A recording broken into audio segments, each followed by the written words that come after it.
Cause I do it all with a passion, passion, passion. Trying to get all I've imagined, imagined, imagined. I got that fire, that magic. I promise I will not be average. Mela Batuba, South Africa. Ahe, lekai, nakite, wena. Welcome back to my channel. If it's your first time joining me, I go by Hey Tiana. I make videos showing my experiences of living in South Africa and traveling through Africa as an American. In today's video, I am doing a part 2 to my culture shock, and let's just jump right into it. The first cultural difference I'm starting with is English. In South Africa, one of the major languages is English, so that's great if you are a foreigner. You know you can at least bank on having good communication using English. However, the English is very different from American English. I'd say it's more similar to the Queen's English, like UK English. For example, when I went to restaurants and I asked for water or, something like that, they're like, what? Because they say water differently. Like they don't say water, they say water, water, water. Oh, I'm so bad. I'm really, really bad at doing a South African impersonations. It's just very different in pronunciations of a lot of words. People really love American accents. People get excited about you if you're from America, but that doesn't mean that they always understand you. Even with my own husband, after some time, I realized that he can't understand me all the time. Like, embarrassed to say, he doesn't know what the heck I'm talking about. So he'll just like nod his head and he'll just like pretend that he understands me. And once I caught on to that, I'm like, babe, just say, like, slow down or repeat that. But in general, I have had to change how I speak. Once I started teaching online to foreigners in other countries, I had to change the way I speak anyway. I have to speak slower. I have to enunciate more. So I just carry that on to my life in South Africa. It's a really interesting thing to have to maneuver. So yeah, if you're an American coming here to South Africa, like, slow things down when you're speaking. Don't assume just because, people may speak English that they will necessarily know what you're talking about. You know what I mean?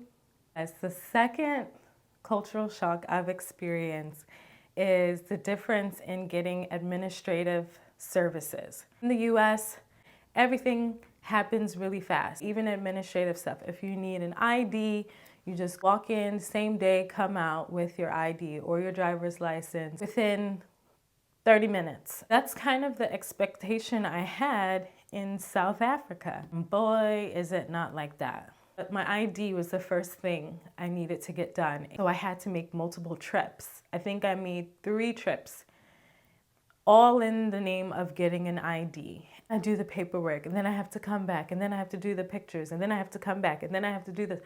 And then they're gonna take 2 weeks to print out the card, and then I come and pick it up. And then I'm like, why is it so hard to get an ID? My US driver's license was about to expire, and I was like, okay, what will it take to get a South African driver's license? It's apparently so hard. Like, most people told me they just bought their driver's license, which I talked about that in my previous video about how shocking it is that you have to like bribe people for things.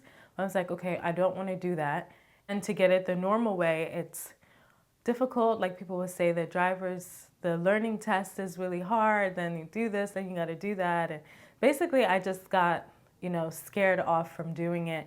Guys, when you have to go to Home Affairs, when you have to do anything administrative, it is so painful that I just can't bear it. Like, what can we do, guys, to change this? Because even when I go, I see South Africans that are, maybe this is all they know, but they still hate it. They're like, why do I have to be here from the crack of dawn till the end of the day? Like, what's going on? It's very shocking for me as an American because I like things to be like that. And it's not like that here. So the next culture shock is one that I really didn't want to talk about. It's so cliche. Every foreigner that comes to South Africa talks about it, and that's load shedding. I'm going to add in water shedding. In the beginning, when I moved to South Africa, load shedding used to be, you know, just 2 hours, 4 hours a day, and just for a couple of months, not the whole year. You'll just say, you know what, I'll disconnect for these 4 hours. I'll read a book, I'll go for a walk. For me, I don't know about everyone else, but for me, it wasn't that bad, and I really enjoyed it and embraced the time of being disconnected. Babe, today, no. It's terrible. These days we can experience anywhere from 8 hours to 11 hours of no power. Sure, they break it up in 4 hours here, 4 hours here, whatever, but it's still absolute trash. And for me, I work online for a while until I learned what solutions were out there. It was killing me. Like, I was losing a crazy amount of money because of load shedding, losing opportunities because of load shedding. And how I learned what kind of things to get, like what kind of UPS, what kind of power stations and things to get, was through trial and error, like buying ones. I tried buying ones that are cheaper, of course. Then that will give out after some time. Then I gotta waste more money, buy another one, do it again, get this kind of UPS for my internet, a UPS for my devices, like it became something that was affecting my life drastically. And it affects a lot of people's lives, a lot of business owners. People are losing food. I have to talk about it in this video so that people who are coming to South Africa, you know that it's really bad at this stage. It's not the end of the world. I'm not saying I don't enjoy living in South Africa anymore because of it, but you really have to make some serious adjustments in order to cope with it. When you're looking for accommodation or housing, you get a place that has an inverter or some kind of backup power if you can. Learn what devices and things you need to get.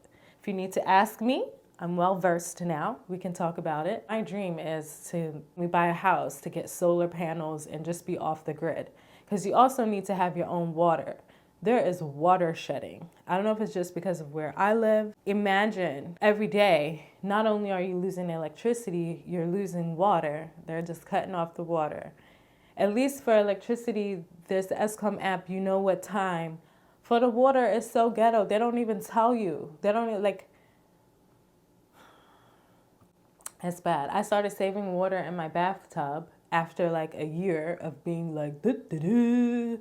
My mom was like, just fill up the tub with water so you have some. I started filling up bottles, keeping water everywhere. Like I keep so much water in our place because you just don't know what's gonna happen. The best thing you can do is get your accommodation in your house self-sufficient, have your own electricity, have your own water, live your best life, baby. Okay, so number 4, guys, is really close to my heart, and it's pets. The way people treat and think about pets in South Africa is so different than what I'm used to in the US. In the US, cats and dogs, number 1 and number 2 most beloved animals. People consider their pets their family member. So they're in the house with them, they're sleeping with them, they're doing everything with them. So it shocked me in South Africa that most people, especially people of color, one, don't like cats. I have a very big family in South Africa, and of my big family, one cousin of mine has a cat and myself. So it's like 2 people out of like, I don't know, hundreds. And what's been really lovely is, though I wouldn't consider South Africa cat friendly, as I mentioned in the Rebeta video, everyone has been embracing Moko. I'm here for it. I love it, and I really, really appreciate it because I know it's not easy. Cats are scary for Africans. And there's also the topic of dogs. Most people in South Africa keep their dog outside.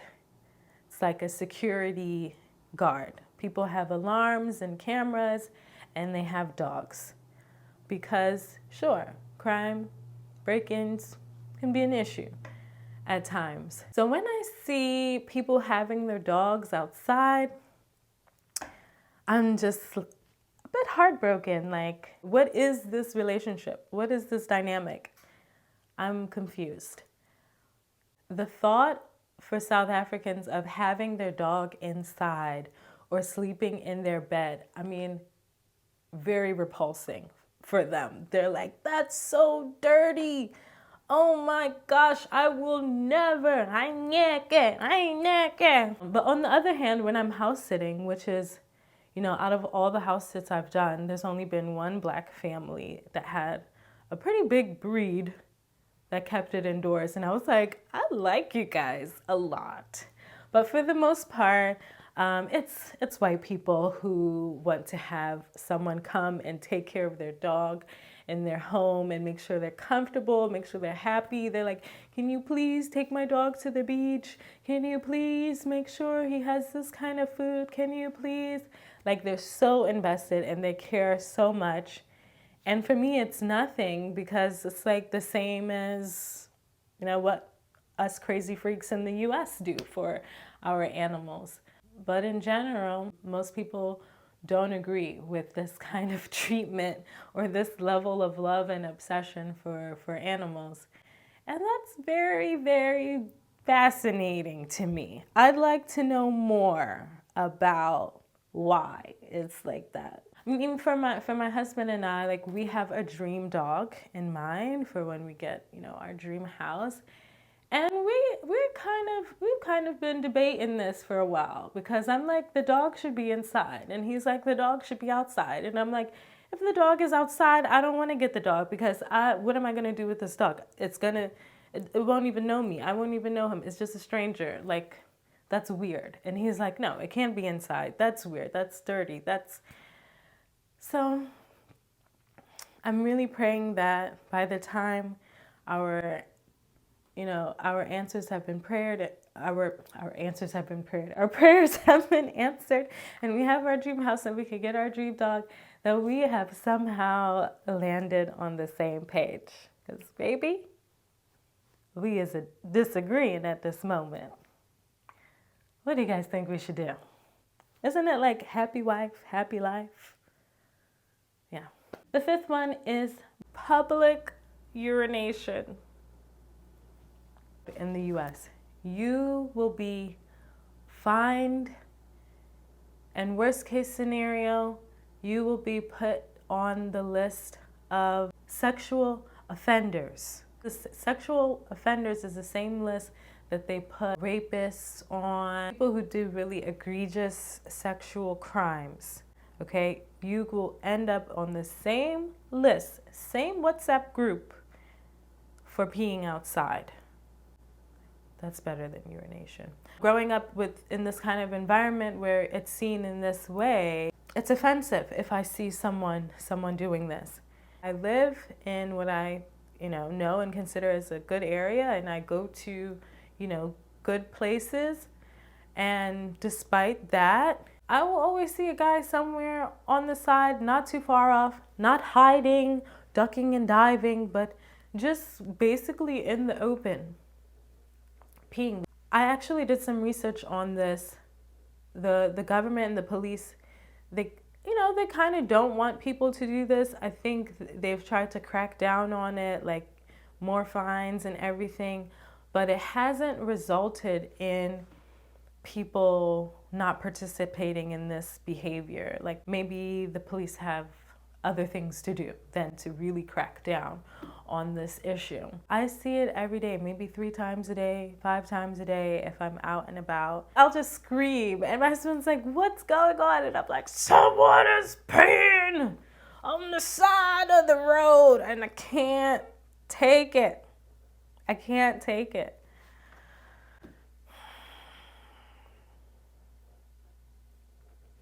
I don't know if other South Africans feel offended or if it's just like, you know, a vibe, like it's not a big deal, you know? I'm curious to hear from you guys if you are offended by this or if you just feel like I'm being crazy.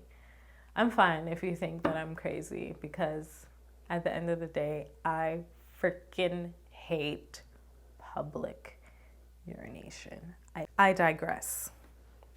Number 6 is beggars. I don't know. It's a bit sensitive.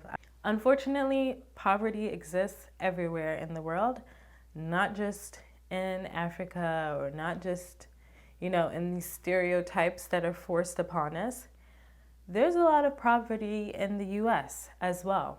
And this is what I noticed. In the US, if someone is impoverished and maybe living on the streets or semi-living on the streets, they will come up to you most of the time in, you know, Center City, downtown area, and ask you, hey, can I have some money?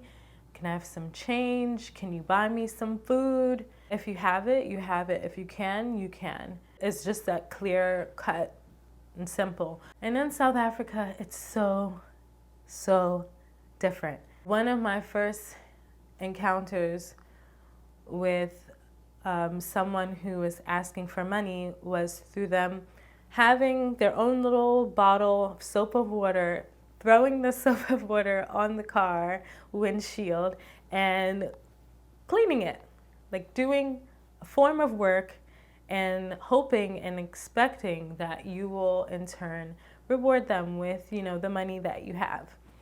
And I've seen this now in different forms, you know, washing windows, dance routines at the red lights or robots, as we call them in South Africa, showing some kind of talent or some kind of initiative, you know, writing something really funny and catchy on a board. This idea that let me give you something, let me do something to earn what you have. And you will never see that in the US. You'll never see people performing or whatever. It's just like, bro, give me. It's something that I really think about often for some reason. I think about, you know, is this right? If you're in this position and you're going through hardships, should you have to show some kind of performance or do something, feel like you have to do something to earn it? Or is it wrong to have the attitude of, you know, just help me for no reason? I literally don't know. I'm always impressed by the abilities that people have, the performances or just whatever they're willing to do. People sell things, they make crafts.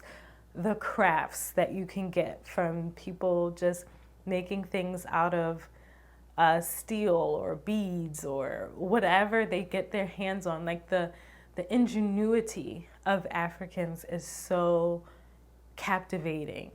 But I asked, like, is it necessary? That is the end of my rant. You're still here with me. I love you. I had so much fun with you guys in the comment section in the last video, so I'm ready. If you enjoyed this video, of course, hit the like, share. But I really would love you guys to subscribe. Like, we've grown so much. And then when I see the viewers, I'm like, okay, but there's a lot of you guys watching and not subscribing, so hit that subscribe button. It's free, it's fun, it's easy. Thank you so much, guys, for your time, for your energy, for vibing with me. And I will see you in the next video. Big love. 'Cause I do it all with a passion, passion.